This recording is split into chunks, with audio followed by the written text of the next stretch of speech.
Okay, assalamu alaikum. Welcome back to another physics session, and today we are discussing forces on systems part 2. Get ready, have your pen and paper ready, your calculator, maybe your coffee as well. Let's go. Right. And we are going to be talking about internal forces as we have done last week.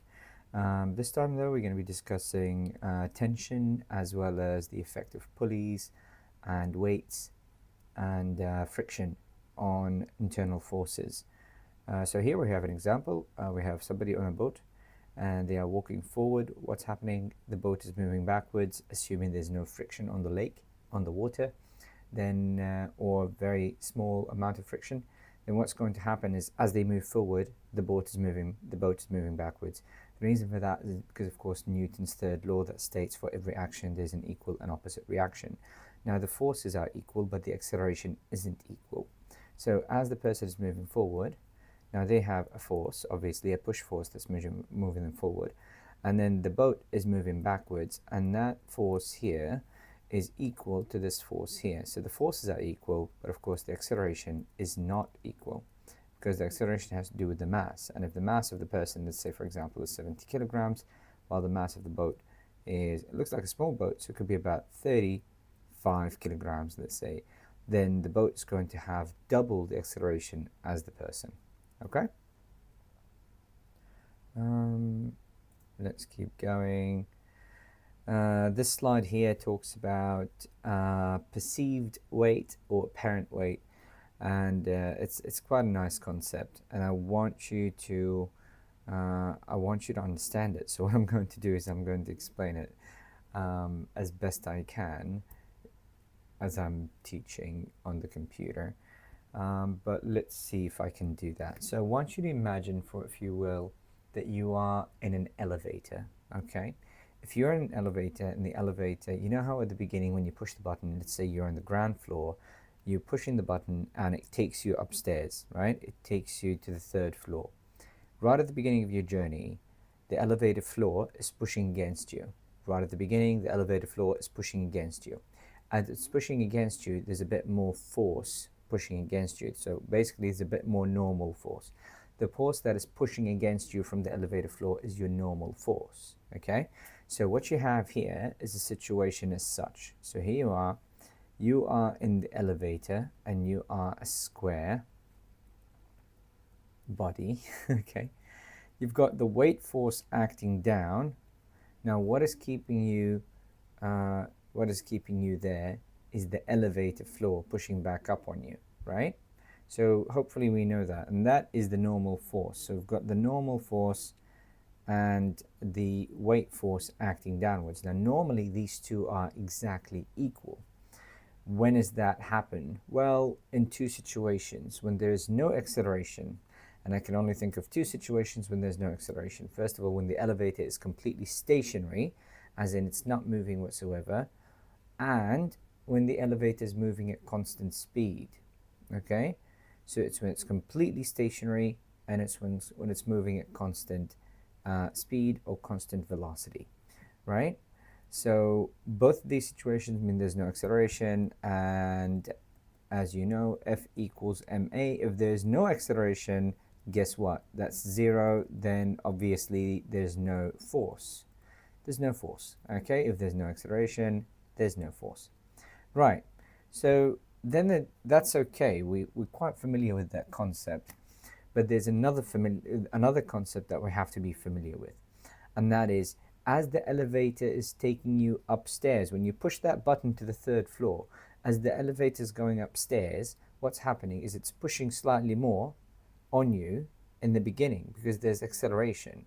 And if it's pushing a little bit more on you, you're going to feel like you're slightly heavier right at the beginning. So you push that button, you feel slightly heavier, then of course it stabilizes, you're going at constant speed. Then towards the end, the opposite happens, right? Towards the end, as it slows down, you feel slightly lighter, okay? So then, because obviously now the normal force is slightly less. And it's all got to do with the normal force, okay? And I'm just going to try and show you some kind of demonstration of this. Sorry, it's not easy, when,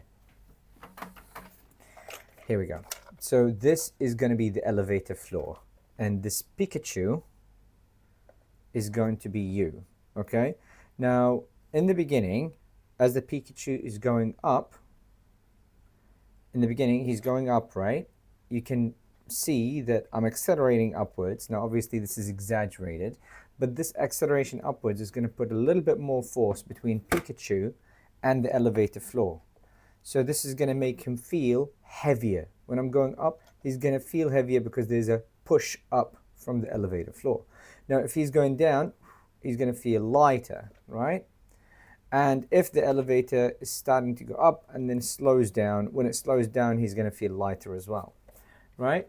So basically, if the elevator is going up, let's say that's the building, okay, here are the floors. And right there, as the elevator is going up, there's acceleration, right? There's a change in velocity. Now, in this case, the acceleration is going upwards, okay? And that's going to add, so obviously this here, so it's going to add to the normal force, and he's going to feel heavier, right? Then, of course, this middle part of the journey, there's no acceleration, it's constant speed, so there's no acceleration, and therefore no force, and therefore it's going to feel like he's on the floor, he's on the ground, as if normal. And then this last part of the journey here, what's going to happen is the acceleration is going to be backwards, right? So it's going to be backwards acceleration, so negative acceleration, and therefore they're going to feel lighter. And that's because it slows down a bit and almost throws you up, okay? So that's how it happens. Now that's assuming they start from point A over here to point B over here. What happens if they go the other way? What happens is the person on the 4th floor takes the elevator all the way down to the ground floor.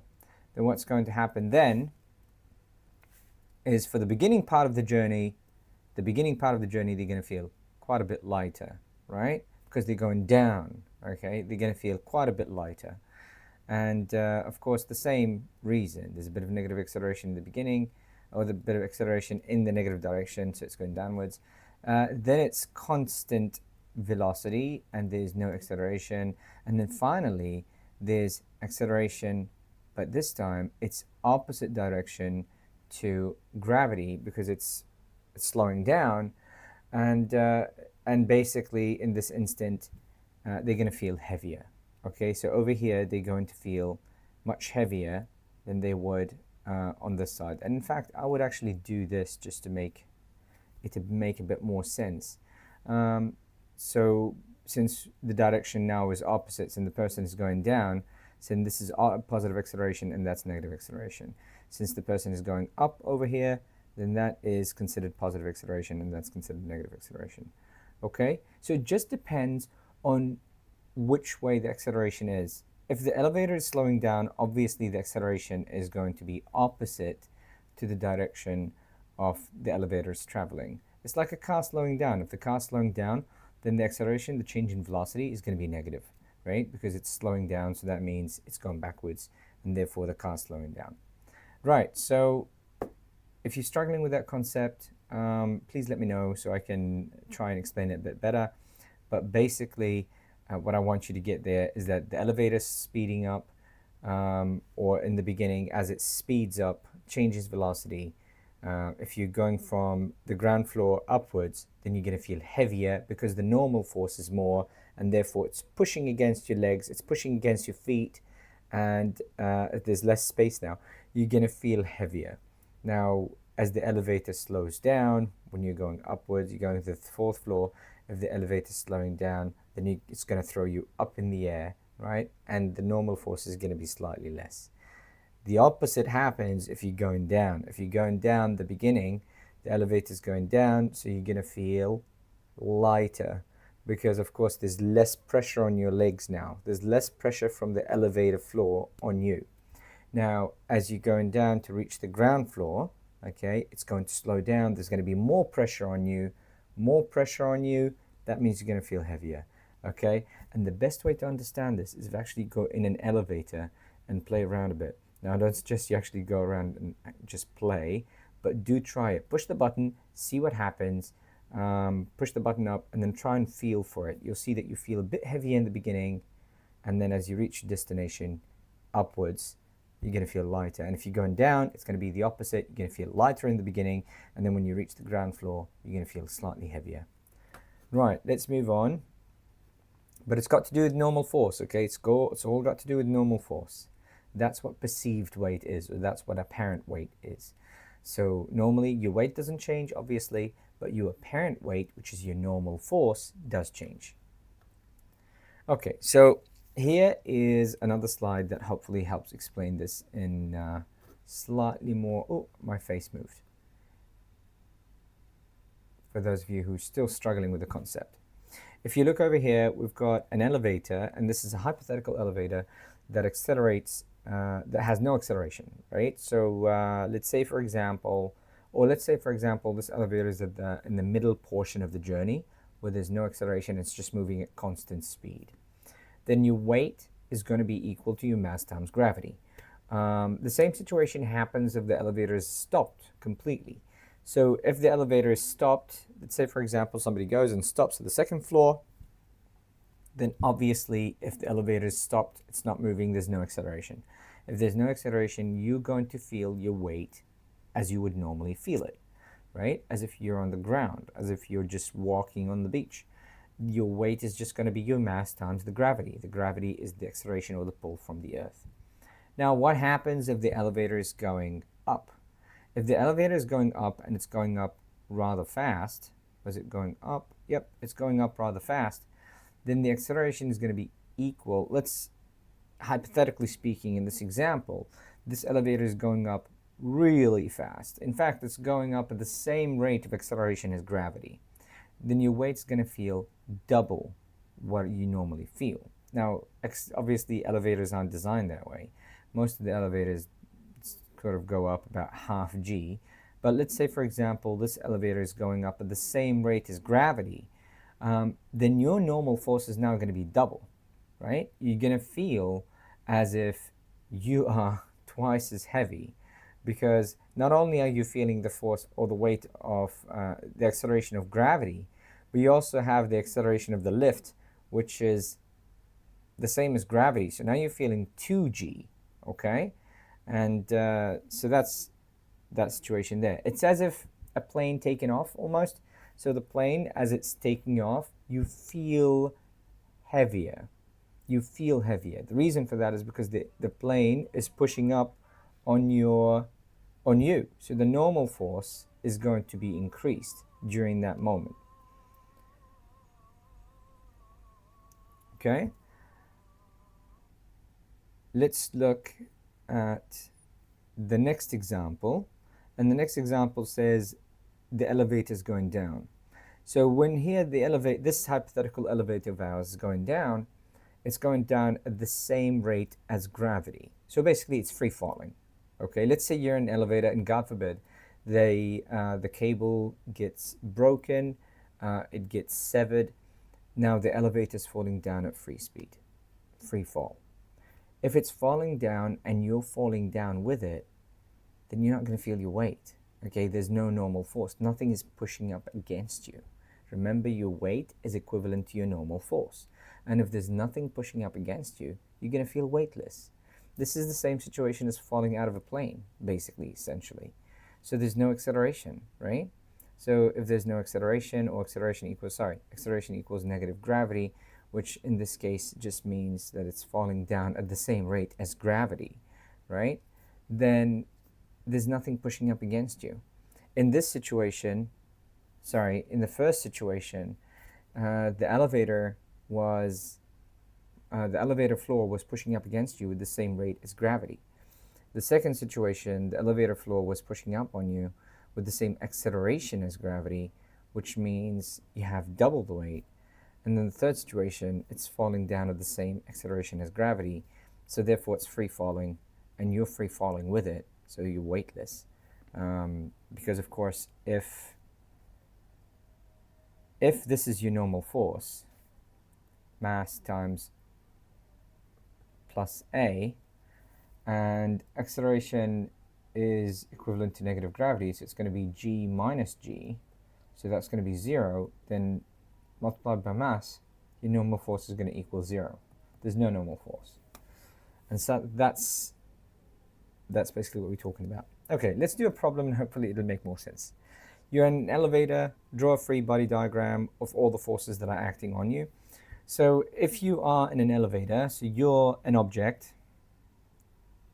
Sorry, not trying to objectify anyone, it's just for this scenario in physics, you are considered an object. And the elevator is considered an object as well. And we're going to call that object E.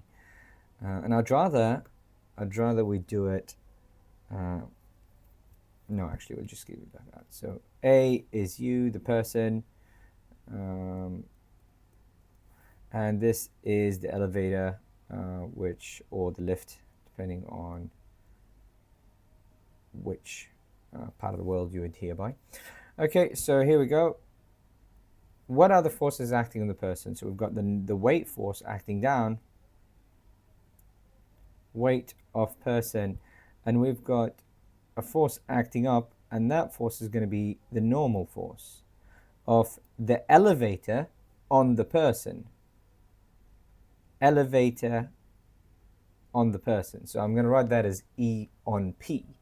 So the normal force of the elevator on the person. What about the elevator? The elevator has the weight force of the elevator itself, so we're going to call that WE. It has the normal force, which we're going to call tension, because obviously in this case it's tension that's holding the elevator. But what else is acting down as well? What else is acting down? Now remember, this is a situation like when you're walking. Let's say, for example, you're walking on the beach, and then your young brother or your young sister getting tired, so you lift them on your shoulders. You're carrying your own weight as well as the weight of your brother. So there is also the force acting downwards, the push force of the elevator, the person on the elevator, because the elevator is not just carrying its own weight, it's carrying the weight of the person as well. So there's the force of the person on the elevator. So there are two forces acting down on the elevator ground, on the elevator floor, and there's one force acting up, which is going to be equivalent. Okay, so some of you might have recognized that. This force up is going to be equivalent to both the weight force of the elevator as well as the force of the person pushing down on the elevator. Now what I'm going to do is I'm actually going to write the formulas for these. So hopefully it'll just make slightly more sense. So the weight force of the person is going to equal the mass times the gravity. We already know that. That doesn't change. Now what about the normal force of the elevator acting on the person? Now that's going to depend on acceleration, right? If the elevator is moving, then it's going to be, normally it's equal to mass times gravity, just the same as the one at the bottom. But if the elevator is moving, then we're going to account for the acceleration of the elevator, right? And that's how it works, right? If the elevator is moving, then that means that normal force is, if the elevator is moving up, then the normal force is going to increase because there's less space between the elevator ground, the elevator floor, and your legs, okay? So what if the elevator is moving down and you're on the top floor and you're going down and the elevator is going down? You're going to feel slightly lighter because the normal force is going to be less, okay? Anyway, so we have the weight of the elevator, which is also equal to mass of the elevator multiplied by g, and I should actually put the little subtext here. So the mass of the person, this is the mass of the person as well.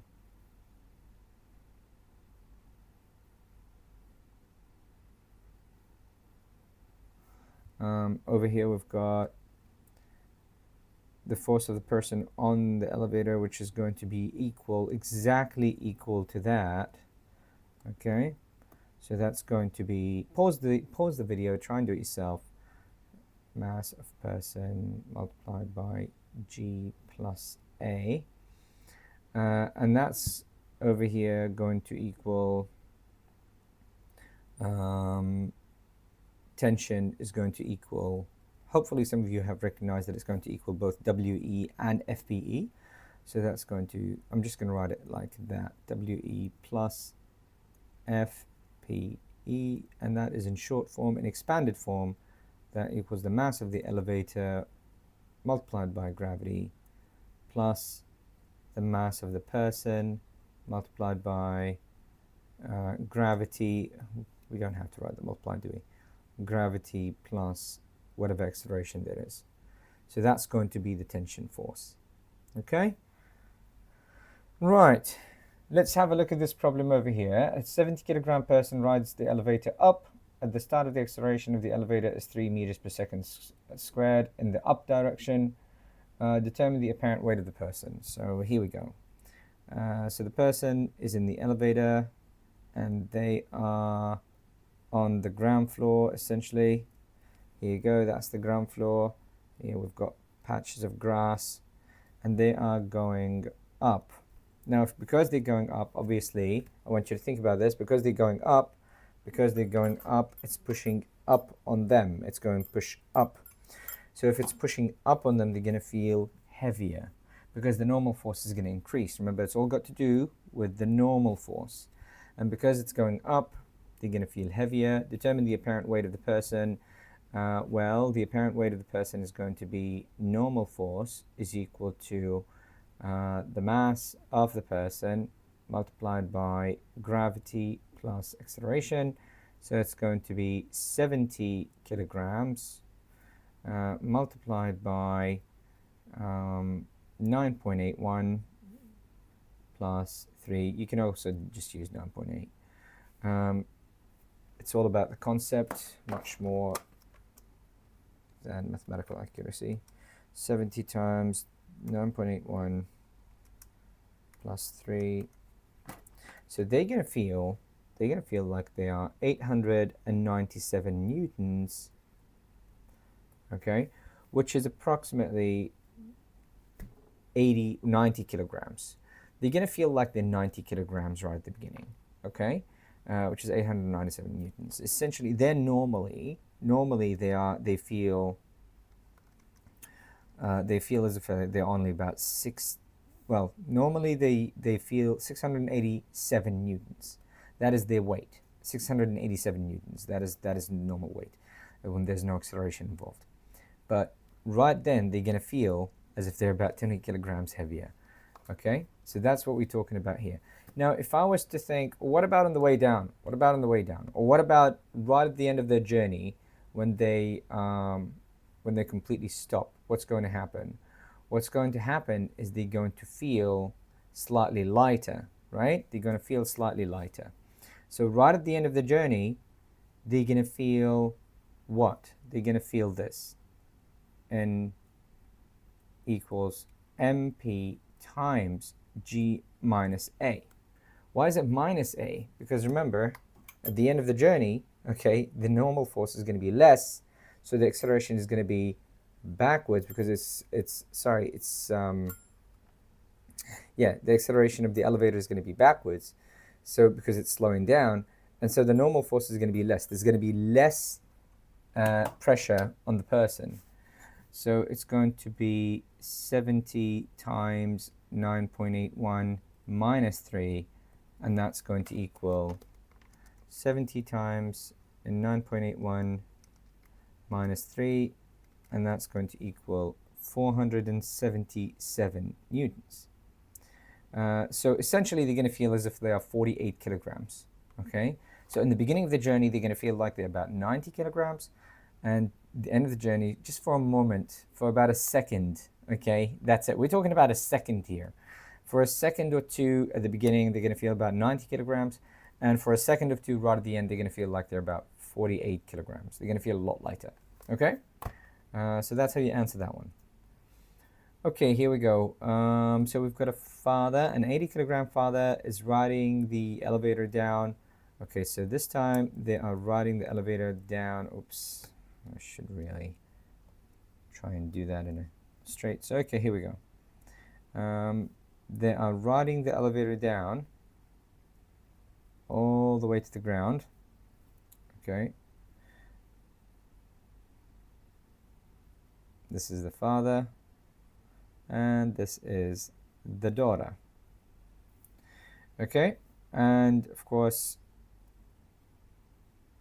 we don't care about the forces acting on the elevator. We only care about the forces acting on the people inside. And what are the forces acting on the people inside? We've got the normal force acting upwards, which is the apparent weight. Normal force is equal to apparent weight. And we've got the actual weight force acting down, which is the real weight. Okay, and that is mg. Okay. Determine the apparent weight experienced by the father and the daughter. So each one of them has their own normal force, and each one of them has their own weight force. The lift accelerates and decelerates at the same rate, which is 2.5 meters per second squared. Determine the apparent weight as the lift begins its descent. So when it starts to go down, and when it finally decelerates to a stop, which means when it finally reaches its destination right at the bottom. Okay, so essentially in the beginning, what's going to happen is they're going to feel a lot lighter because obviously it's going down, right? So they're going to feel a lot lighter. While at the end, they're going to feel a little bit heavier because it's slowing down and there's more push force on them. There's more pressure on them. So let's have a look. So remember the normal force in the beginning, it's going to equal, I'm just going to write, you know what I'm going to do? I'm going to do this. I'm going to write beginning. I'm going to write end, which means as they reach the ground. So this is the 4th floor, let's say 4th floor. I'm just making that up. It doesn't say that anywhere. And this is the ground floor.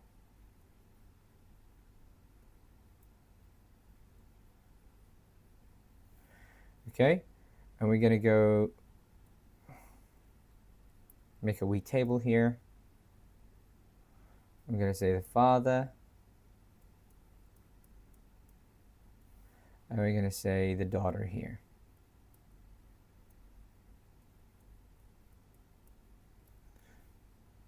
Okay, so that's what we have. We have the father, we have the daughter, and at the beginning and as they go down. Now, at the beginning, it's going to equal, the normal force is going to equal mass multiplied by gravity minus acceleration. Now, why minus acceleration? They're going to feel lighter. At the beginning, when it's going down, they're going to feel lighter. Okay, they're going to feel lighter because the acceleration is going to be less. Now, at the end, the normal force is going to equal mass times gravity plus acceleration. Why plus? Because they're going to feel heavier. Okay, as they go down, and then finally they're slowing down. Right at those 2 seconds, they're slowing down. The normal force is going to push up on them a bit more because it's slowing down, and they're going to feel heavier. The best way to understand this is by jumping in an elevator and trying it out yourself. Okay, so let's see. What's the mass of the father? So that's going to be, I'm just going to do the first one, 70 multiplied by 9.81 minus 2.5. So that's going to equal 70 times 9.01 minus 2.5, and that's going to equal 512 newtons. Okay, and you can work out the rest. I'm just going to write the answers to these. I'm not going to actually show you the whole workout. It just takes a bit of time. So for the girl, it's going to be 30. So the girl's going to feel like she's 219 newtons at the beginning. And you don't actually have to work out the rest. You can just, by the way, here's a wee clue for you. If you know that the weight's going to be 800 newtons because it's 80 times 9.81, so that's essentially 288 newtons away. And that's going to be 288 newtons more. Okay, so that's a trick you can do. But let's work it anyway. So it's 70 times 9.81. For the father, as they go down, it's going to be 70 times 9.81. Might as well write it in times 9.81 plus 2.5. So they're going to feel a lot heavier. That's going to be 862.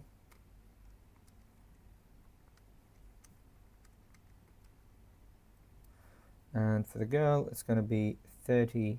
Did I say 70 instead of 80? I did, didn't I? Whoops. Read the question carefully. It says 80, not 70. Sorry. That's still 9.1. I'm just thinking, what's wrong with my workout? Okay, so it's 80 times 9.81 minus 2.5.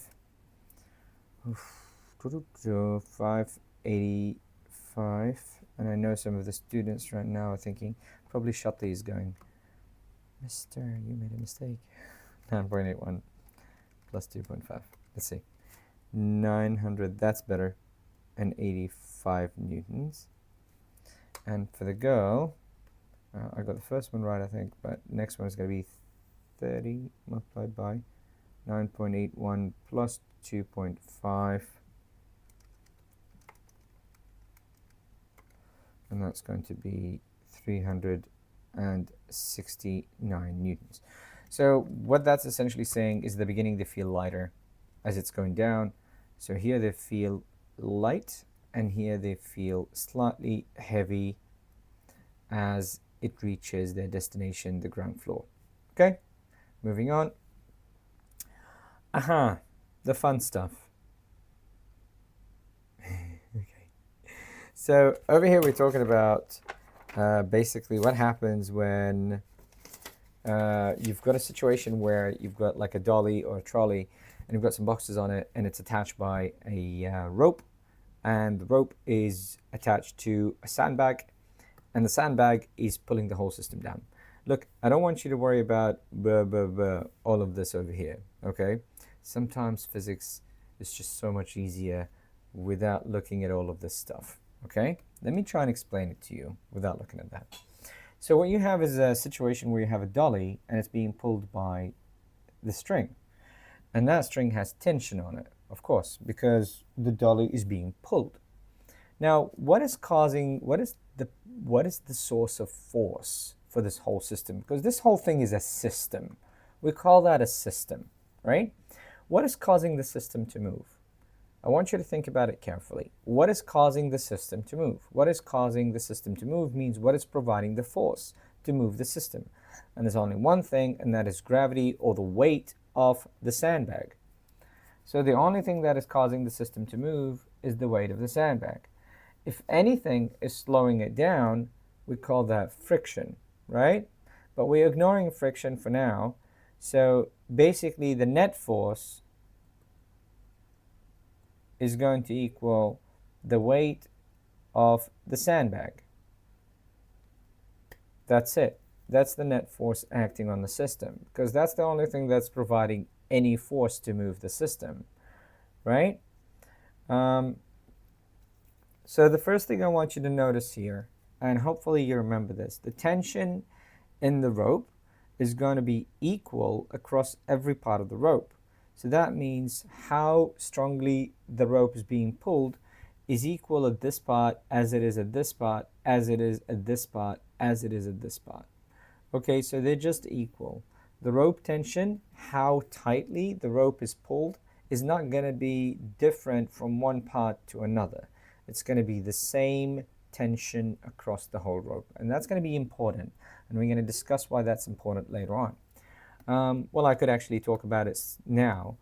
Basically, what that means is this. If I know the tension force here, I can work out the tension here, then I can actually figure out what the tension is going to be over here. Or I can work out what the tension over here is, and then I know what the tension over here is going to be because it's exactly the same. Okay? And that will be handy, okay, as we do some problems. Okay, the other thing I wanted to say was, what is affecting the tension in the rope? What's affecting how tightly the rope is being pulled? Because that's essentially what tension is. It's how tightly you pull the rope, right? The more you pull, the more tension there's going to be. But in this case, there's no pull. There's a weight force which is causing the pull. And there's a dolly and there's a sandbag. We've only got two objects here, a dolly and a sandbag. How can I decrease the tension? Well, I'm going to turn that around. How can I increase the tension in the rope? How can I make the rope even tighter and feel more tense? I can increase the tension in the rope by adding more weight. So if I decide to put an elephant here, okay,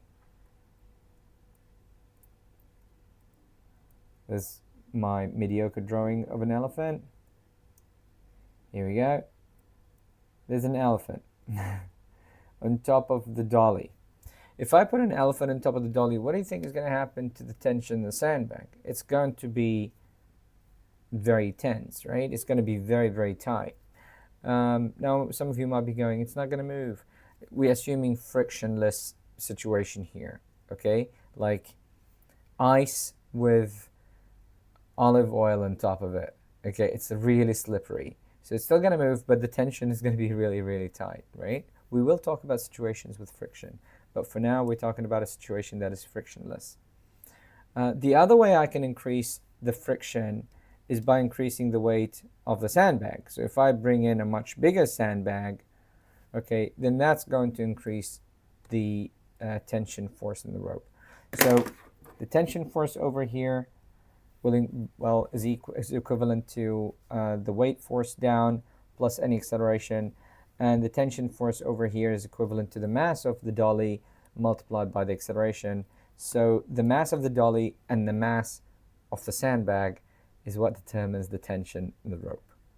Okay? If I increase the mass of the sandbag, it's going to increase the tension in the rope. If I increase the mass of the dolly, it's going to increase the tension in the rope as well. Okay, so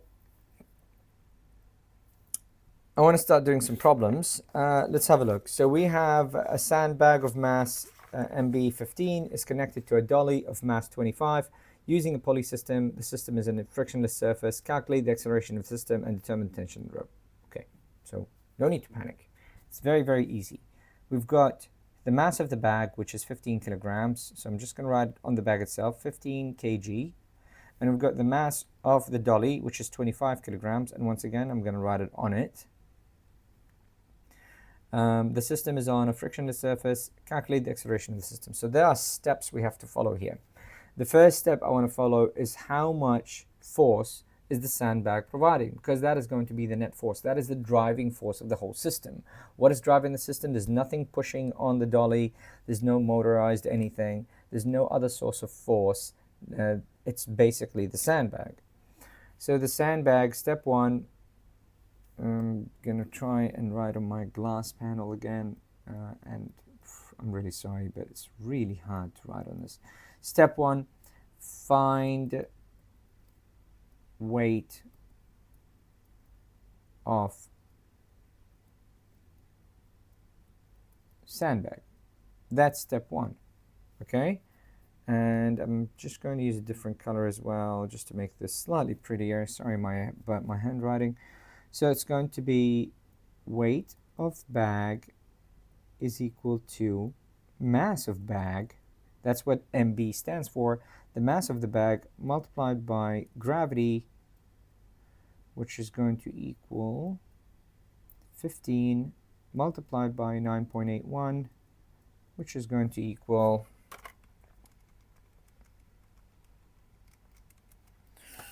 147 newtons. Now I'm not going to bother with the 0.15. I'm not worried about precision so much at the moment. Let's look at step 2, and that is step 1. Step 2, what do I need to find out next, guys?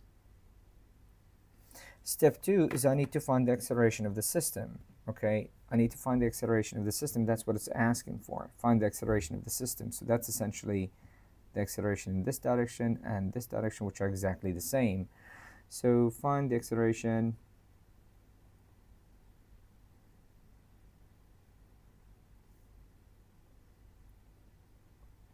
And I'm going to use the dolly, right? I'm going to use the dolly to calculate the acceleration. So what do I have? I have hang on just a second, I'm going to use the red.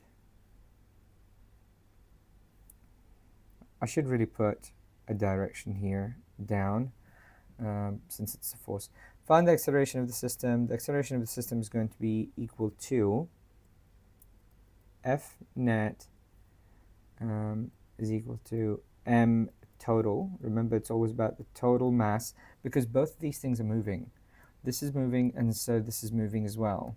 So initially, when I want to find the acceleration of the system, I need to divide by the total mass, because everything is moving.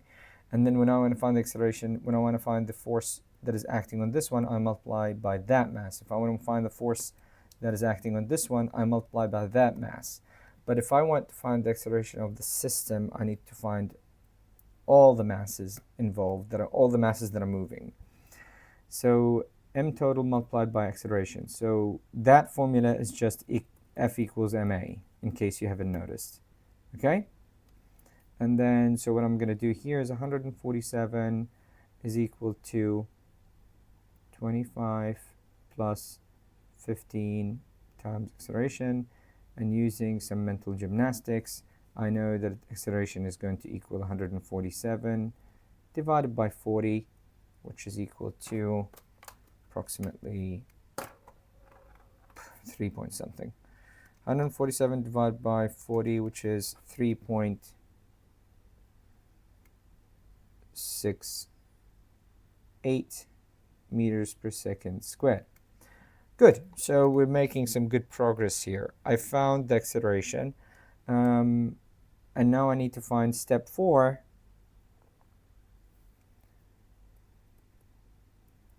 Step 3, sorry, which is find the tension in the rope, because that's what it's asking me for. Find tension, and there are 2 ways of finding the tension in the rope. 2 ways. So I'm going to show you one way here.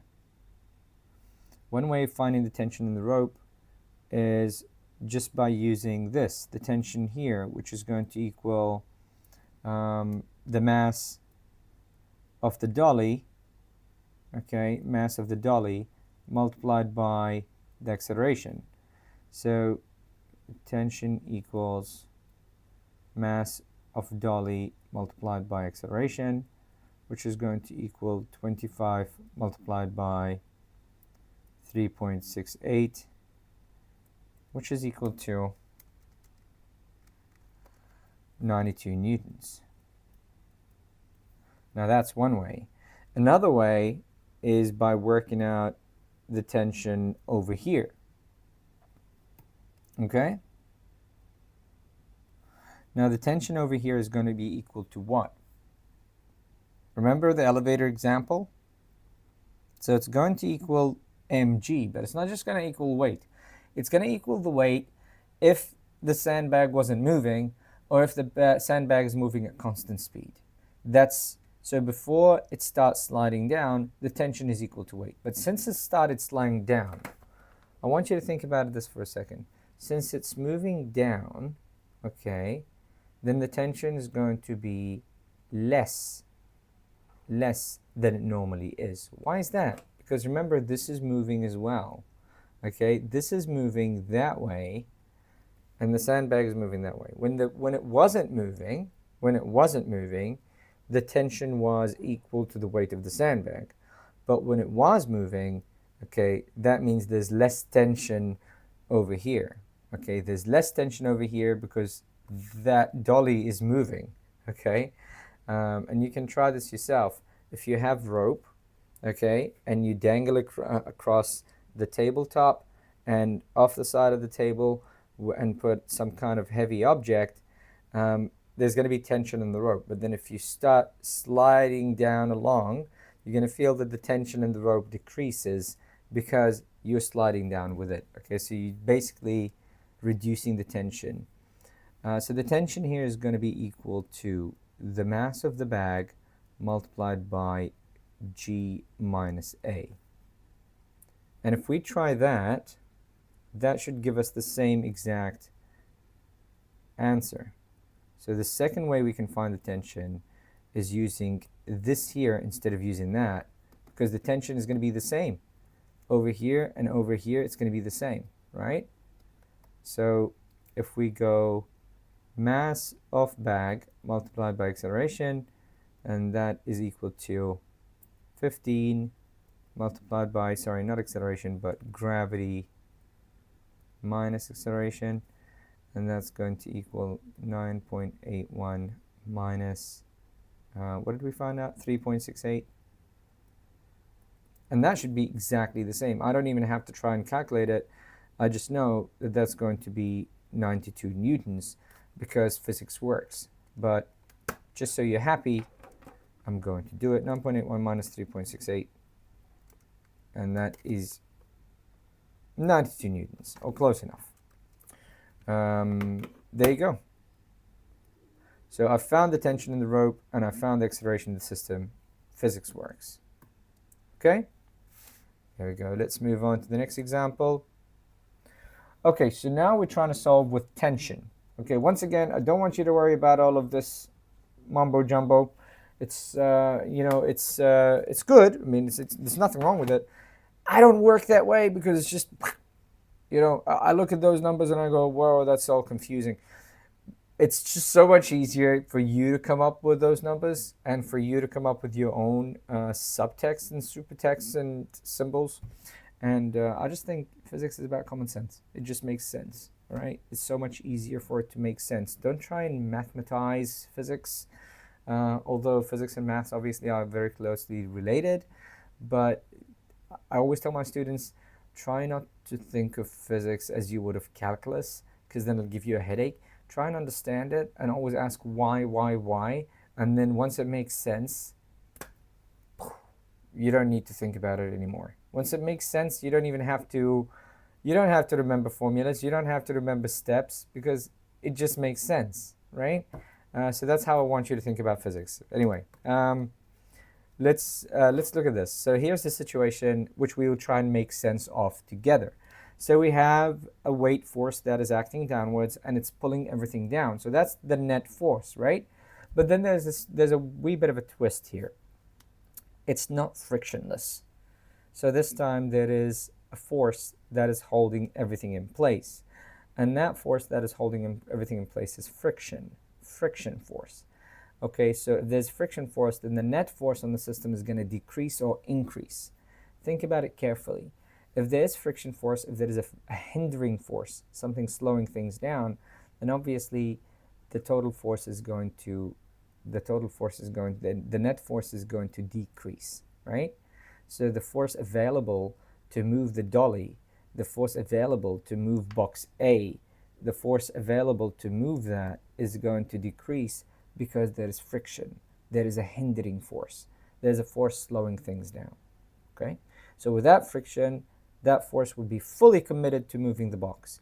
But since there's friction, there's now less of it, okay? So that's what I want you to think about. So over here, the tension, so what that means essentially is that F net is going to equal the weight of B, and what else? F net is going to be the weight of B minus the friction force. Minus the friction force. Whether that's static friction or dynamic friction, which we also know as kinetic friction, that doesn't matter. But that's what that means. And so that's the net force. So when we're calculating the acceleration, as we did here, okay, when we're calculating the acceleration in the second step, then we just have to take that into account and just think, oh, okay, is this the total force? Or is this not the total force? And then you have to think, oh, okay, that's actually not the total force because there's friction, so we need to take that into account as well, right? So that's what we have to do. Let's do an example. Let's look at it. It's the easiest way to look at it. Okay, we're going to do an example, and hopefully it'll make a bit more sense. Okay, so this is basically, this is pretty much a challenging example, but this is as challenging as it's going to be. So that's the good news. The bad news is it's a challenging example, but in a way that's good news for somebody who likes physics. And then even better news is that we're not going to go much more challenging than this. If you understand this, then you're golden. If you understand this, then you have no issues. You're golden. Okay? So let's have a look. Oh, that's quite a bit louder than I thought it was going to be. In fact, you know what? Before I attempt this, what I'm going to do is I'm going to go pray, and I'll be right back. Okay. And we are back. Let's see. Right. And we're back. Okay, so let's see this problem over here and find out what it wants. A box MA on the surface has a mass of 4 kilograms and a box MB dangling. So this is 4 kilograms over here. Oops. Well, this over here is 8 kilograms. Oh, that's horrible. That's a horrible way of writing 8 kilograms. That's better. The coefficient of static friction that's holding everything in place between MA and the surface is 0.5, and the coefficient of kinetic friction is 0.3. Will the system move or will it remain stationary? If the system moves, calculate the acceleration of the system and the tension of the rope. So the first thing we need to do is think about this logically using our heads. Will the system move? How do I even know if the system is going to move? Well, it's very easy. First of all, what's moving the whole entire system? This guy here is moving the whole entire system. The weight force is moving the whole entire system. Nothing else. It's just the weight force. That's what's moving the whole entire system. Right. So once I know that, what's stopping it from moving? What could be stopping the system from moving? Think about it for a second. I want you to think, if something is dangling off the side, what is stopping it from moving? Well, what's stopping it from moving is the tension here. Sorry, not the tension, sorry, the friction here. And that is static friction. Remember, we have two types of friction. We have non-moving friction, the friction that holds things in place, and the friction that holds things in place. So see the way I'm tilting this, but it's not moving, and then suddenly it starts moving. That means because it has to overcome static friction, right? So it's a similar situation to that, but instead of tilting it, there is a rope attached to it, and the rope is trying to pull it, but it's not moving. If it's not moving, then it's static friction, right? Once it starts moving, it's going to be kinetic friction. Let me repeat that one more time. So the rope is pulling it, and initially any resistance to movement is going to be static friction. And then once it starts moving, it's going to be kinetic friction. And kinetic friction is a solid number. It doesn't change. It's just constant. That's just a quick reminder of things we covered before. So what I'm going to do is I'm going to write the coefficient of friction mu s, static friction, is the question gives it to us. The question is 0.5, because here it says it's 0.5, and then kinetic friction is 0.3. So mu, that's called mu k, which is the coefficient of kinetic friction, is 0.3.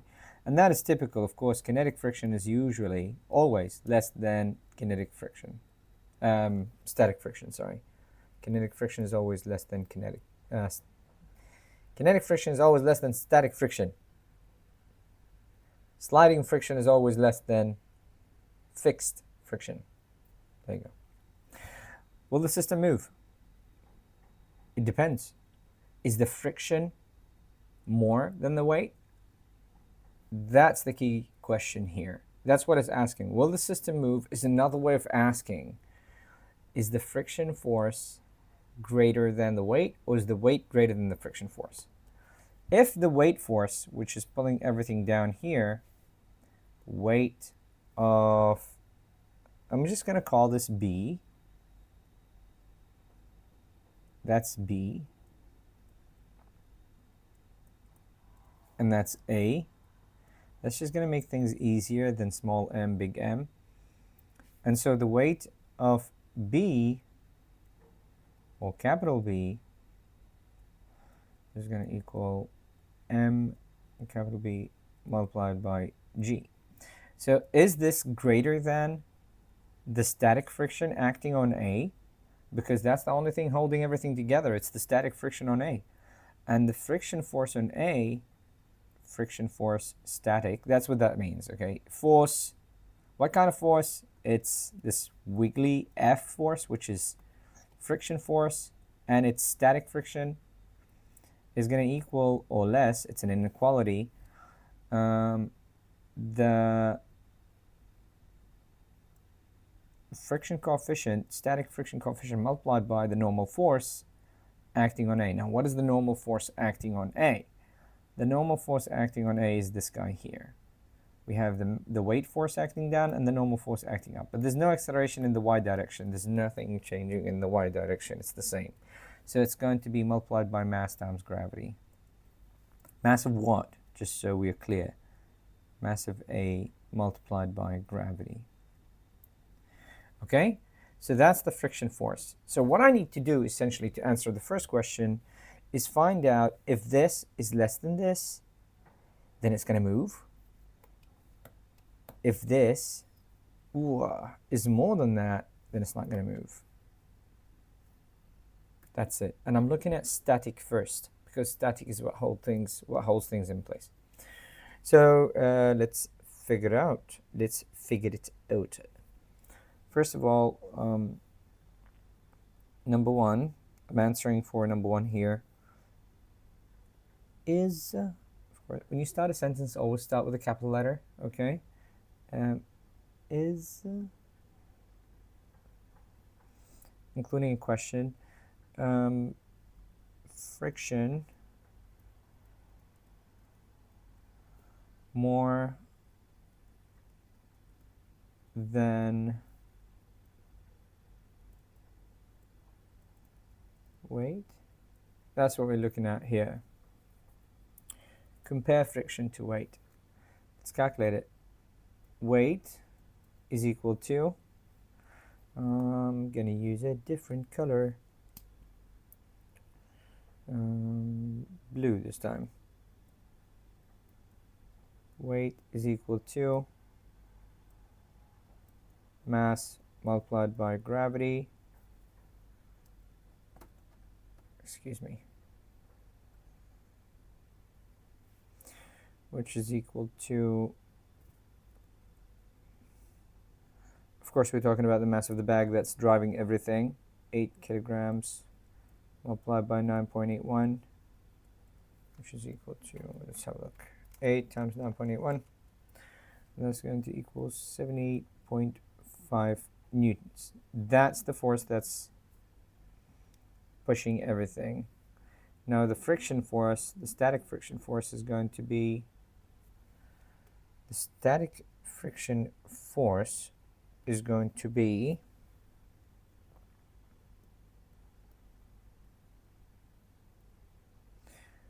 of course that's acting on A, so that's, you can write it differently actually. You can say friction force acting on A, static friction force acting on A, and that's going to equal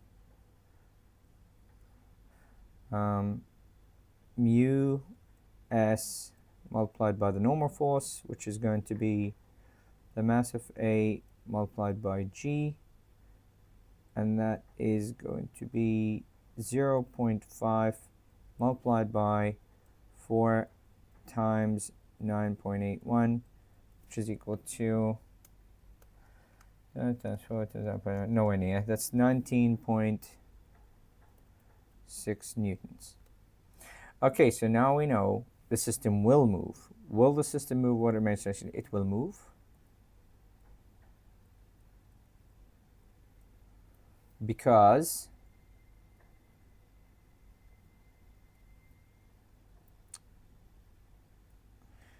I thought I did that better and it became worse.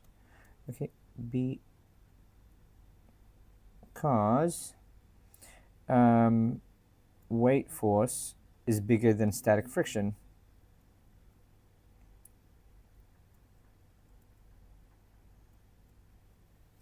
Weight force is bigger than static friction force. Okay, and that's why it's going to move. So we've just answered the first question. If the system moves, calculate the acceleration of the system and the tension on the rope. So now this is when things get a bit interesting. Okay, so what we need to do now is calculate the acceleration on the system. Now, in order to calculate the acceleration of the system, I need to find F net, the net force acting on the system. Now, the net force acting on the system isn't simply that. The net force acting on the system is this minus the friction, right? But what kind of friction? Once it starts moving, we don't have static friction anymore. Static friction goes out the window.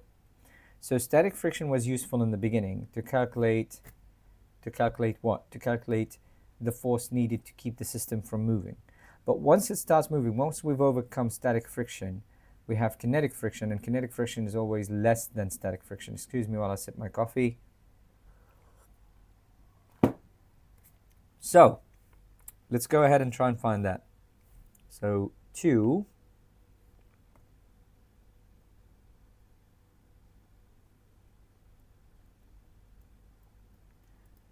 find net force, which is going to equal F net is going to equal the weight of the bag minus kinetic friction. Because that bag is moving, okay, that bag is moving down and it's pulling this, right? But it's being slowed down by the friction. So since it's being slowed down by the friction, it's taking away from the net force. That friction is taking away from the net force. So it's like pushing a car and then somebody's pulling it on the other side. Like you're trying to pull from one side with the rope, you're trying to pull the car, and then your prankster friend behind the car is pulling back in the opposite direction. Then obviously the net force acting on the car to move the car forward has decreased. All right? Let's say, let me repeat the example. Let's say you and your friends pulling a car out of a ditch, or you've gone to camping and it's stuck in the sand. And so there's 3 of you and you're pulling the car, and then there's one prankster friend, he's pulling it in the opposite direction and you can't quite see him. Then obviously the overall force acting on the car is less, right? So that's what we have here. The friction is acting against you, is acting against the sandbag. So it's going to be less. So it's going to be the weight of the bag, which is the mass of the bag, sorry, mb times g, and then minus the friction force. Now, how do we calculate the friction force? Well, since it's kinetic friction, there's no inequality. It's just going to be equal. So it's going to be friction is equal to mu k multiplied by normal force. So it's going to be mu, that's mu k multiplied by m of a, because we're talking about friction force here, multiplied by gravity. Okay? And that's how we do that.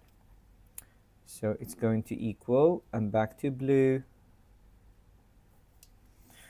it's going to equal 8 times 9.81 minus 0.3 times 4 times 9.81, and that's going to equal 8 times 9.81 minus 0.3 times 4 times 9.81,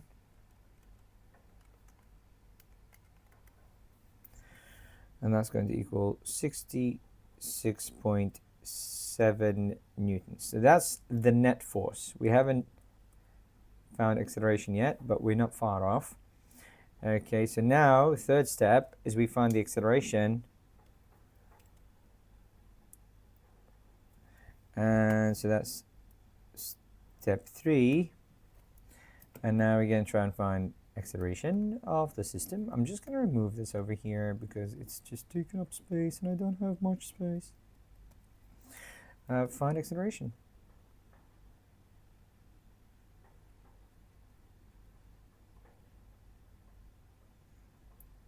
And that's going to be F net equals M total multiplied by acceleration. So A equals F net over M total, which equals, we found it here, 66.7 all over, what's the M total? 4 plus 8, 4 plus 8, which is 12, which is 5.56 meters per second squared. And so that's, oh, we found the acceleration. Yay! We answered the first one, we answered. Now the last thing we need to do is find the tension in the rope. And that is easy. For find tension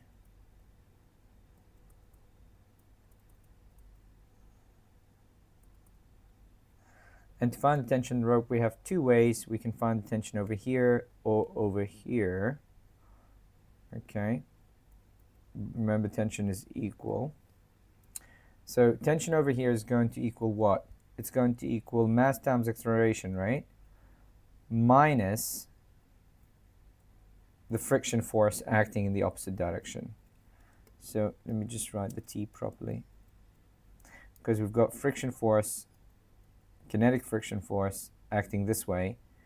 It's opposing the motion, right? It's opposing the direction of the motion.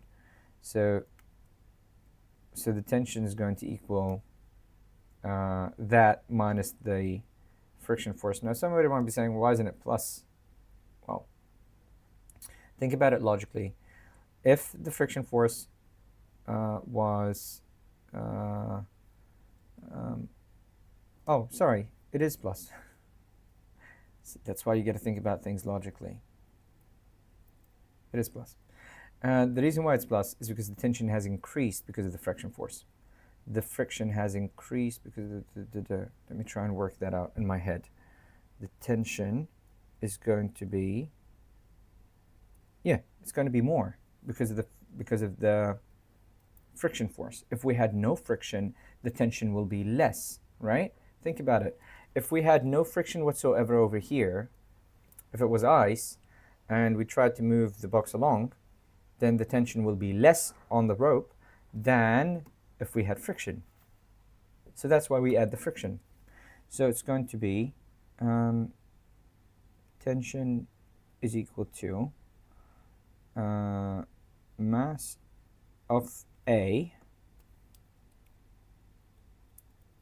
multiplied by acceleration plus the friction of A, the kinetic friction. Okay, the friction force of friction, kinetic, that's what that means.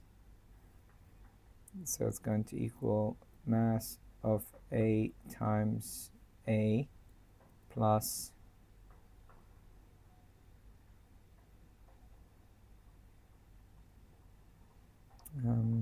friction force kinetic, which is 0.3 multiplied by, well, let me write the complete formula here.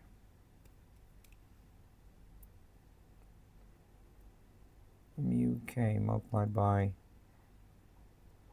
ma multiplied by g, because that's the normal force, obviously. So it's going to equal, might as well just put in some numbers here instead of just adding more letters. Nobody likes letters. So 4 times 5.56 plus 0.3 times 4 times 9.81 which is equal to, why didn't I use blue for that? Times 4, so A, 0.3 times 4 times 9.81, plus 8. It's going to equal 34 newtons. And that's that. I know it looks like a lot. Okay, I know it looks like a lot. The good news, you probably don't have to deal with a question like this under exam conditions. Okay, it's way too many steps. However, if you know how to do this, you know how to do every single question of these. Okay, if you know how to do this type of question, then you know how to do every single type of question of these. Okay. Oh, before I move on, can we calculate the tension using this weight instead of that weight? Yes, we can. So it's just going to be tension here is going to equal, I'm going to do it in green, just so there's no confusion. So the tension can be calculated as the weight of the bag plus the acceleration, right? So it's going to be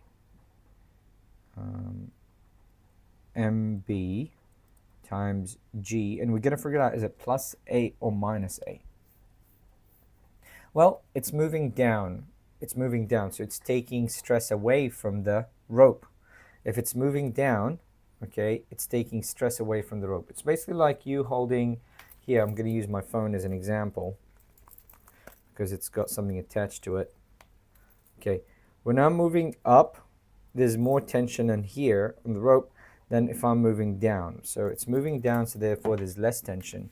So it's minus G, minus A in this case. And what should be the answer? It should be exactly the same as this. So it should be 8 times 9.81 minus 5.56. And that should give you the same answer. It should give you 34. But just for physics' sake, let's actually do it.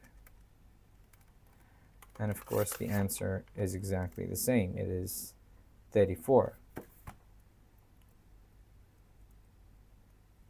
Okay, physics works. Yeah, that was quite a bit. I'm willing to admit that. However, as I said, if you know how to solve this, then you're golden. Next.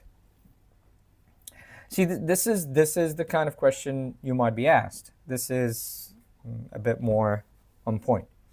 Cut MA, which is this part here, on a frictionless surface. Frictionless surface? Yeah, we don't have to deal with friction. Has a mass of 10 kilograms. Okay, so that's, first of all, A, and it's 10 kg. And it is connected to a sandbag MB via pulley. The system is observed to accelerate at 2.5 meters per second squared. Determine the mass of sandbag M. Okay, so what's the F net? Remember, there's no friction. So I can work out F net using this guy here. So step 1, work out F net using A. So F net equals M times acceleration. And in this case, I don't need M total because I only have the acceleration that's acting on, I've got the acceleration acting on A, and I've got the mass acting on A. So that's going to be, I'm going to use A, 10 times 2.5, and so that's going to equal 25 newtons. Once I worked out that, okay, I can go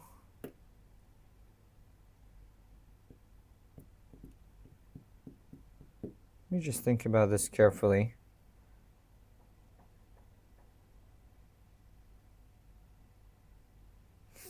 Yeah, so once I work that out, step 2, find the mass. Well, the mass is going to be equivalent to,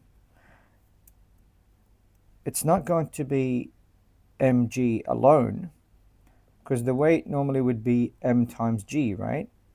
And I don't have the mass, so I can't work out the weight. But what I do have is now I've got 25. But remember, I've got 25 newtons, which is the net force. But I don't have acceleration into account, so I still need to account for acceleration. So that's not the total mass. The mass is going to be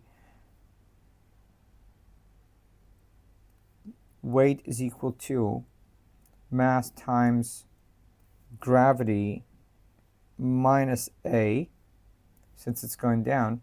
So that's going to be 25 is equal to m times 9.81 minus 2.5. Yeah. So finding the mass, it's going to be 25. It's going to be m equals m of bag is equal to F net over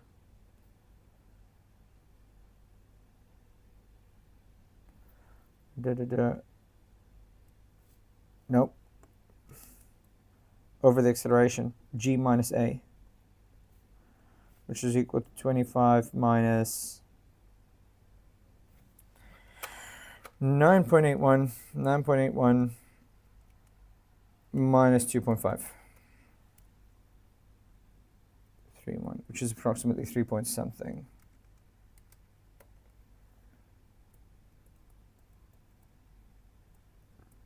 That's it. Okay, so the first thing we did was find the force. And this force here, okay, is the net force because it's frictionless. There's no friction.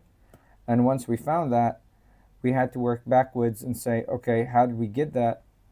And normally I would say, well, just use the weight mass equals times mass times gravity, but since it's moving, we had to account for the acceleration as well, okay? Because they gave it to us with the acceleration. Let's move on. Oh boy, it just keeps going. This is going to be a longish video because remember we're trying to summarize 10 lessons. So usually it's about 10 minutes a lesson. So it should be about 10 lessons, should be about 200 minutes. I'm trying to do it in much less than that. I'm trying to do it in like 1 hour and 30 minutes or so. So once again, the things that you do understand, skip through. You don't have to watch the whole thing at once, obviously. Okay, let's have a look. What do we need to do here? You are designing a system for your school theater that will pull a dolly holding an actor off the stage. You have decided to use a pulley, a rope, a pulley, and a sandbag dropped from the side of the stage out of view of the audience. However, you're concerned the acceleration will be too great. The mass of the dolly and the actor combined is 82 kilograms, and the mass of the sandbag is 23 kilograms. The coefficient of kinetic friction between the dolly and the floor is 0.2. What is the acceleration? Not too bad. Okay, so what we need to work out first, step 1.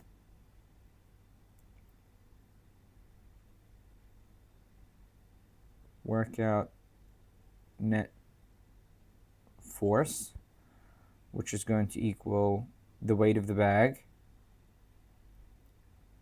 Remember this friction this time. So it's going to be weight of the bag minus the friction. So that's going to equal, let's go with orange. No, actually, let's not go with orange. That's a bit too hard. Purple. So it's going to equal the mass of bag B. Should I write that formula again? Mass of bag B multiplied by G minus the friction force mk multiplied by the normal force. So it's going to equal 23 times 9.81 minus 0.2. That's from the question itself, multiplied by the normal force. Now, which normal force are we talking about? We're talking about this guy here, so acting on this. So it's the 82 kilogram mass. 82 times 9.81, because normal force is calculated as mass times g. So the total net force is going to equal 23 times 9.81 minus 0.2 times 82 times 9.81. So 64.72.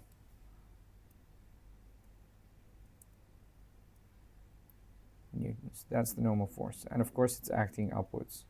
Oh no, the net force is not acting upwards, it's acting to the side. Yeah, it's acting this way. Part 2. What do I need to find next? I found the net force. I can find the acceleration.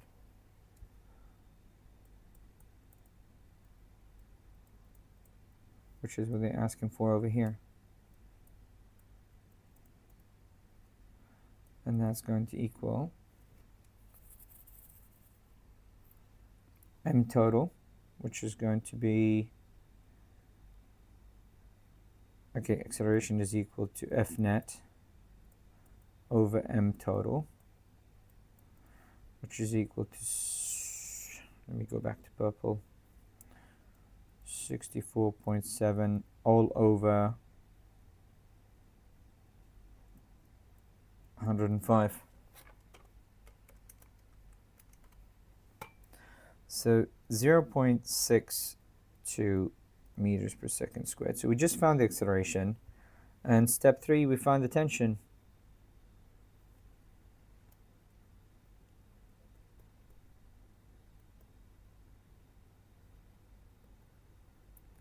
Which is going to equal, find the tension, which is going to equal friction plus mass times acceleration. So tension is equal to, and if we use this here, tension is equal to m A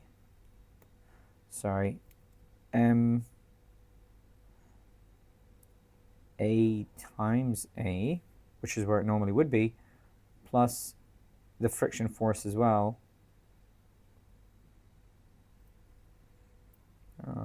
So that's going to equal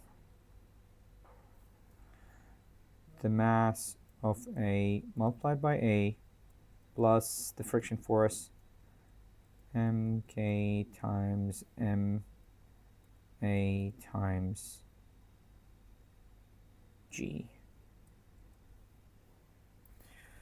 Let's put that in, sorry, just a second.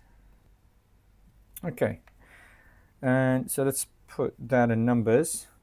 So the mass of A is 82. Oh, let's go back, sorry. Multiplied by 0.62 plus 0.2 mk is given in the question, times 82 times 9.81.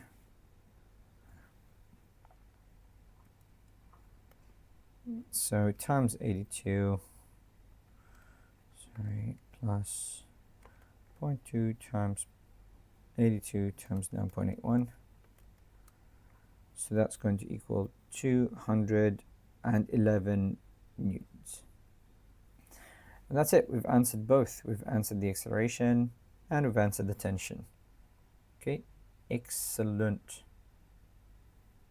Next, a stage crew is designing a pulley to pull a cart, okay, loaded with props across the stage. The cart with props has a mass of 60 kilograms and the sandbag of 25 kilograms dropped off the side. The coefficient of kinetic friction is 0.25. What is the acceleration of the system? So hopefully you should be able to do this on your own, but let's try and do it. So same situation, we've got a dolly over here that has a mass of 60 kgs, a pulley over here, and then a sandbag that is 25 kg. Same force is acting on it, so we've got the weight force acting down of the sandbag, so weight of B. And of course, they're trying to figure out the acceleration over here. That's what we're trying to find out. So once again, we need to figure out the net force to begin with. So the net force is going to equal the weight of the sandbag. Let's see. Find net force, which is going to equal weight of sandbag minus friction, kinetic friction. So that's going to equal, let's finally do orange. So that's going to equal 25 kg multiplied by 9.81 minus the friction force,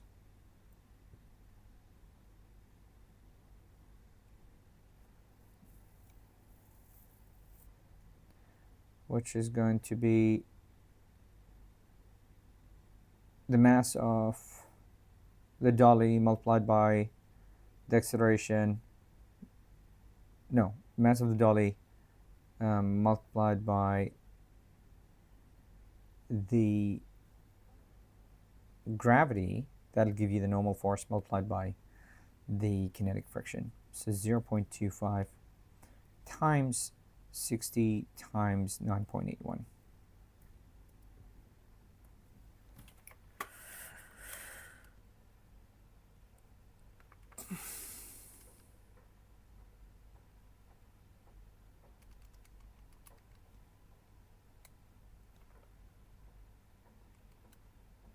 Which equals 98.1. Okay, so that's the net force. The total mass, next thing we need to do is find total mass. Find the total mass, because we're trying to find the friction. The acceleration, sorry, find acceleration, which is going to be A is equal to F net over M total, which is equal to 98.1 all over 85, which is equal to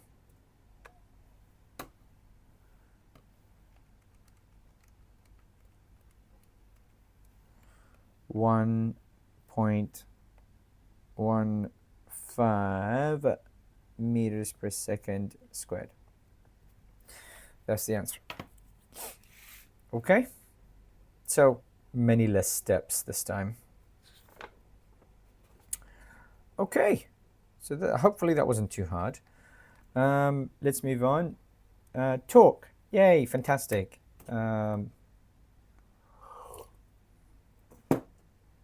This is great.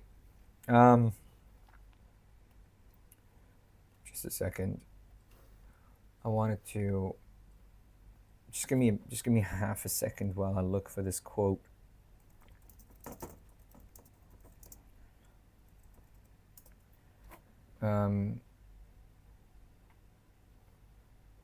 Yeah, it was Archimedes. I wasn't sure who said it. I wasn't sure if it was Archimedes or not. So it was Archimedes who said, "Give me a lever long enough and a fulcrum on which to place it, and I shall move the world. Give me a lever long enough and a fulcrum on which to place it, and I can move the world." So this is a very famous saying. So basically, you can use levers to move anything, essentially, if you have the right tools. So we have another force. Okay, we have torque, and torque is equivalent to the lever arm, which is what we call here that's called the lever arm, multiplied by the force, and that is the push force the person is applying. And essentially what we're saying here is this: if you try to push the door open from this side here, it's going to be a lot harder than if you push the door from this side here. Okay, and that's due to levers. Okay, and so if you want to make things easy, you just you try and where the point at which things are moving, what we call the lever point. Okay, what we call the point of turning, right? If you're far away from that, the further away you are from that, the easier it is going to be for the turn to happen. Okay, that's essentially all it's saying, and it's just that easy. If we go ahead and do a problem, you'll see how this makes so much more sense. If you've ever been to a park and you've seen like children play, the heavier child is usually closer to the lever, the point of turning, the point of rotation, and than the other child. And that is because the force is equivalent to the weight of the child multiplied, the torque force that is equivalent to the weight of the child multiplied by the distance away from this point, essentially. And they are, if they are balanced, then this is going to equal to this. And the way it works is this. So say for example, you know what, here's an example. So we're just going to do it. We have two different masses on the side. This mass is 30 centimeters away. Okay, while this mass here is a distance away. We don't know where to place it to make them balanced. Okay, well, this is a really easy problem once we understand what's going on. So both weights are acting down, okay, and what is it asking for? Determine the force exerted by the support of the meter. Okay. So I can tell you right now the force acting down here is the weight force, which is going to be 0.2 newtons, right? And the force acting down here is the weight force as well, which is 0.5 newtons. And the force acting up to hold everything is 0.7 newtons. So we've already solved that one there. The force acting up of the support is going to be 0.7 newtons. Now, what about the distance away? Now, because these are balanced, supposedly balanced, then what I need to find out is left-hand side versus right-hand side. And they have to essentially be equal. So the left-hand side is equal to 0.2. Remember that formula of ours, which states that torque is equivalent, the torque has to be equal on both sides, is equivalent to the lever arm, the length, okay? That's what that lever arm means, the length, multiplied by the force applied. So the force applied in this case is the weight. So it's going to be the torque is equal to the weight multiplied by the distance. That's a much easier way of putting it. So it's going to be 0.2 multiplied by 0.3, and that's going to equal 0.06. And so what we need to do, 0.0, sorry, oops. And that has to be equal on this side, so it's going to be torque is equal to, once again, weight, this time is weight of B multiplied by distance. This is weight of A. So it's going to equal 0.5 multiplied by distance is equal to 0.06. Okay? Divided by 0.5, and that equals 0.12 meters. So that is the distance that has to be away. Wait, did I calculate that correctly? 0.6 divided by 0.5 is 0.12 meters. Yeah, 0.12 meters. So this here is 0.12 meters, so it's 12 centimeters away from the center. Well, that's 30 centimeters away. Great. A meter stick is balanced at the center. A 60 Newton weight is hung. Okay, so let's just do it. Here it is. It's balanced at the center. 60 Newton weight is, you know what, I'm going to make it a little bit taller. 60 Newton weight is hung 0.2 meters to the left.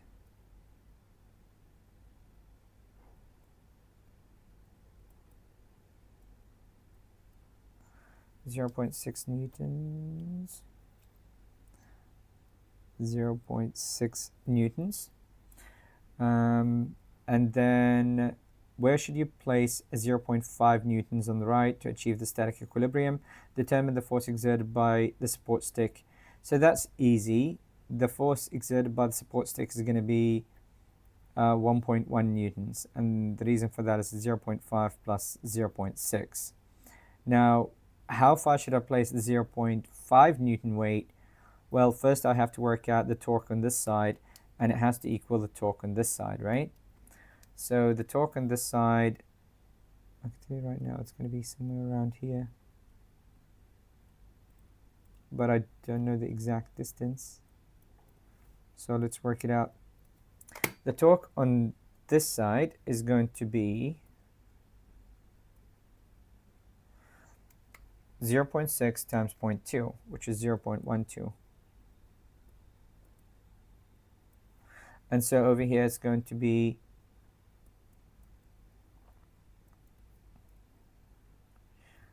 0.12 divided by 0.5.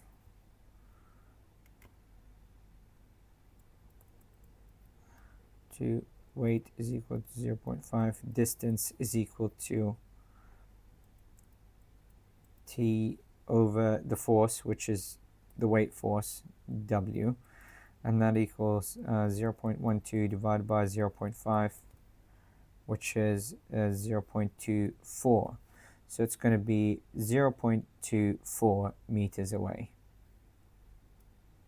That's it. A seesaw is balanced at its center. Two children, each weighing 200 newtons and 300 newtons, sit on one side. Okay, the 200 Newton child is sitting 1.5 meters away from the pivot, and the 300 Newton child is 0.75 from the pivot. The dad weighs 800 newtons, sits on the other side. Okay, great. And we're assuming it's balanced. So here we go. So we've got the father over here.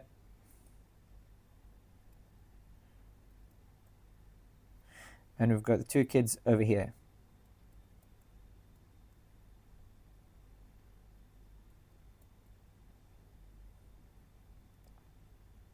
Which one's closer? Yep. So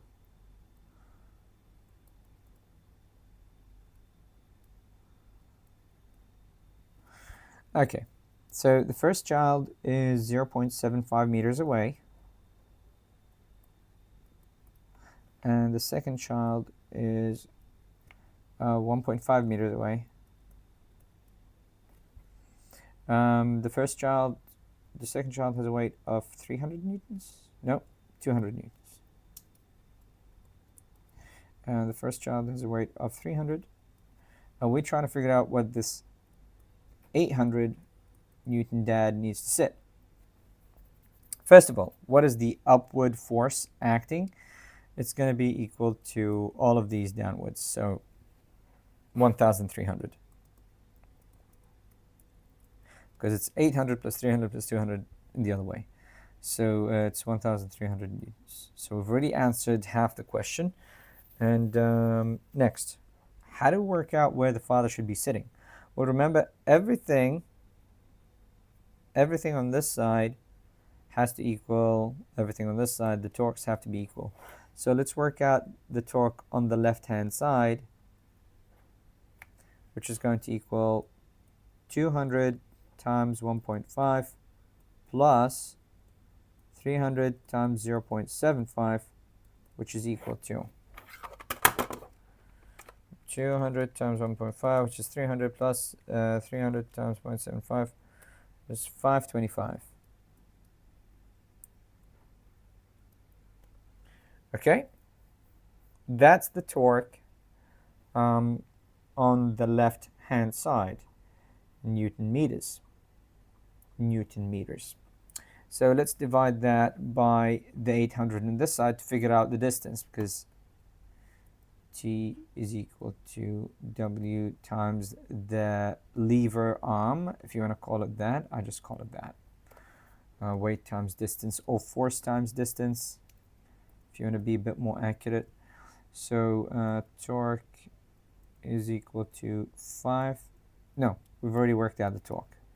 So it's going to be distance is equal to torque over force, which is equal to 525 divided by 800 newtons, because that's the force, it's the weight. So the father has to be really close. Actually, I drew him wrong, didn't I? Of course I did, because he has to be 0.6. So I'm going to redraw him.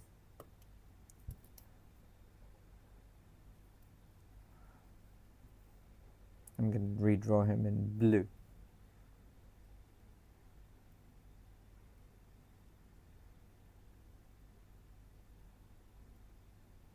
And he's happy too. Okay, there you go. So he is 0.65 meters away. That's it. That's how you answer that one. Next. A force of 12 newtons acts at a distance of 0.3 meters from the support. Okay, so here it is. 0.3 from the support. A spring S fixed at its lower end is attached to the rod at Q. Okay, so here basically it's just describing the picture. Calculate the force exerted on PQ by the spring. Okay. And so the spring is 0.5 meters away. Remember, we always care about where it is from the pivot, from the point of rotation. Okay, so basically the torque on this side has to equal the torque on this side. So it's going to be 12 times 0.3, 3.6 divided by 0.5. So that is 7.2 newtons. Now I'm deliberately not showing you the workout for this because I'd like you to do it yourself. Assume the spring constant is 9. What is the stretch of the spring? So hopefully you remember that the stretch of the spring is equal to negative k multiplied by the elongation or the extension. So if it's saying that's 9 multiplied by the force is equal to 7.2. So you can work out the extension, can't you? Divided by 9, and that is equal to 0.8 meters. Okay. A bit of a long session today. Thank you for bearing with me. I hope you find it easy. And I know it's not going to be straight away, but what you need to do is just go back, practice, ask us questions. We're here if you need us. Brain, body, boss. Brain, body, boss. Okay, so the first thing you can do is ask yourself, go back through the books, look it up yourself, research, chat GPT, utilize smart technology and AI. Next thing you can do is body. Okay, call your friends, your older brother, your older sister, your siblings. Okay, ask them to explain it to you. And finally, your boss, and that is your teacher, your mentor. Ask them to explain things to you. Okay, all the best. You have been fantastic. See you soon.